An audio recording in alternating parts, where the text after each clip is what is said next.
নভেম্বরের মধ্যে শ্রম আইন সংশোধন করা হবে বলে জানিয়েছেন শ্রম ও কর্মসংস্থান উপদেষ্টা এম সাখাওয়াত হোসেন। একই সঙ্গে এ আইনে শিশু শ্রমের শাস্তি কয়েক গুণ বাড়ানো হচ্ছে বলেও জানান তিনি। বুধবার দুপুরে বিশ্ব শিশু শ্রম প্রতিরোধ দিবস উপলক্ষে সংবাদ সম্মেলনে উপদেষ্টা কথা বলেন।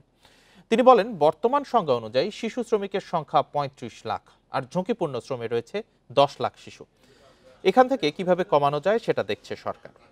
শিশুরা স্কুল টাইম শেষ করে যদি ভলেন্টিয়ারি কোনো কাজ করে সেটা অন্যরকম ভাবে দেখা হবে, কিন্তু জোর করে কোনো শিশুকে কাজে পাঠানো যাবে না, এটা দণ্ডনীয় অপরাধ।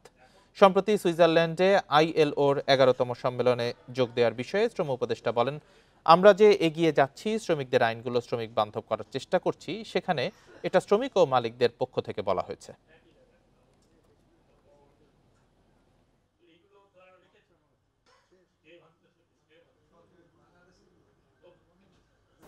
বাচ্চাদের স্কুলে যাওয়ার কথা, স্কুল টাইম, স্কুল পার শেষ করে তারা যদি ভলান্টিয়ারলি কোনো কাজ করে সেটা হয়তো আমরা অন্যরকমভাবে দেখব, বাট জোর করে কাউকে পাঠানো যাবে না, এটা দণ্ডনীয় অপরাধ।